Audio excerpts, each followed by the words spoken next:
Tahun 1998 lalu, Perdana Menteri Cina yang baru dilantik, Zhu Rongji, mendeklarasikan diri. Berikan saya 100 peti mati, 99 buah akan saya kirim untuk para koruptor, dan 1 untuk saya sendiri kalau saya korupsi. Pernyataan Zhu Rongji ini bukan main-main, bukan sekedar manis di bibir, tapi dia benar-benar melaksanakan amanatnya. Tidak berapa lama sesudah dia berniat memberantas korupsi di Cina yang sudah berakar di sana, seorang pejabat Partai Komunis Cina ditangkap dan dihukum mati. Padahal orang itu adalah teman satu partainya sendiri. Koruptor itu diarak di jalan, ditembak di belakang kepalanya. Seluruh hartanya disita oleh negara dan keluarganya disuruh mengganti peluru yang dikeluarkan untuk menembaknya mati. Kejam? Banyak yang bilang begitu.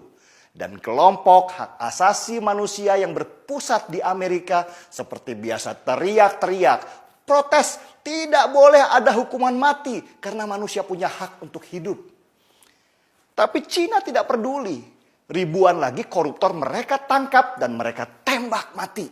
Bahkan proses eksekusinya saja mereka siarkan di televisi supaya ada efek jerah. Dan hasilnya ekonomi mereka meroket. Mereka sekarang sejajar dengan negara-negara maju di dunia dengan aset ratusan ribu triliun rupiah. Bahkan mereka berani head to head masalah ekonomi dengan Amerika. Bisakah Indonesia menjadi seperti Cina pertumbuhan ekonominya? Bisa, asal mau sedikit kejam terutama pada koruptornya.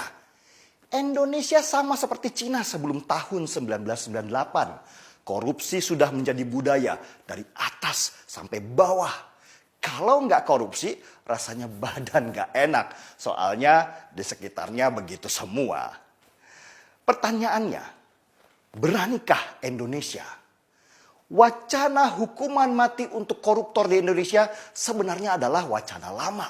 Tapi tidak pernah berhasil dilaksanakan.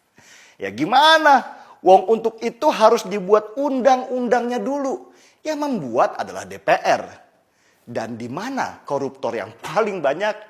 Ya di DPR juga. Mana mau maling nangkap maling. Selain itu, perangkat hukum kita seperti KPK juga gak bersih-bersih amat. Bukannya sibuk membangun sistem supaya orang tidak bisa korupsi, malah main politik. Kebayang kalau mereka main tangkap sembarang orang hanya karena tidak senang. Orang tidak bersalah bisa hilang nyawanya. Cina bisa dengan mudah membuat produk undang-undang hukuman mati untuk koruptor. Itu karena mereka adalah negara satu partai. Jadi lebih mudah membuat peraturan. Sedangkan di Indonesia ada banyak partai, banyak kepentingan. Mau bikin produk undang-undang saja berantemnya nggak selesai-selesai. Tapi pas gajian, nagih duluan. Para anggota DPR yang mayoritas dari partai itu punya konsep yang mirip-mirip Julius Caesar, Vini, Vidi, Vici. Kami datang, kami lihat, kami taklukkan. Tapi mereka modifikasi sedikitlah dengan kalimat, kami datang, kami absen, kami ngorok di ruangan, dan kami pulang. Jokowi sendiri sudah mulai menyatakan, kalau rakyat yang minta, bisa saja ada hukuman mati untuk koruptor. Tapi ya itu, siap nggak DPR-nya bikin undang-undang? Dan wacana ini kembali bergulir dengan harapan tinggi, meski nggak pernah terjadi. Mirip-mirip timnas sepak bola Indonesia yang selalu menjanjikan juara, tapi selalu pulang dengan tangan hampa. Kalah sudah biasa, kalau menang itu baru luar biasa. Sulit sekali negeri ini menghukum mati para koruptor di sini. Bahkan Fadly Zon, petinggi Partai Gerindra, pernah tanpa malu-malu menyebut kalau korupsi itu oli pembangunan.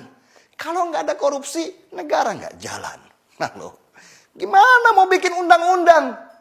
Mungkin hanya di Indonesia koruptor diperlakukan seperti raja.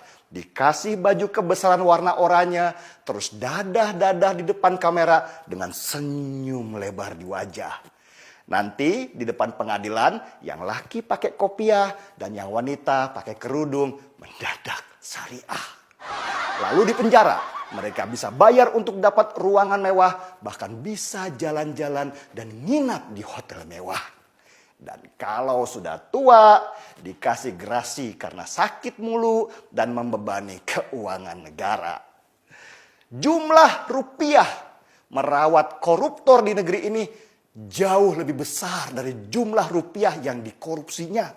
Sedangkan di Cina, peluru saja harus dibayar oleh keluarganya yang sudah dimiskinkan semiskin-miskinnya. Masih jauh panggang dari api bicara hukuman mati untuk para koruptor.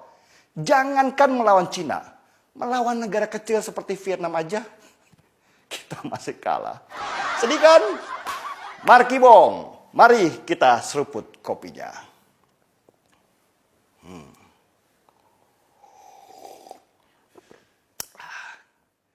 Saya Denny Siregar.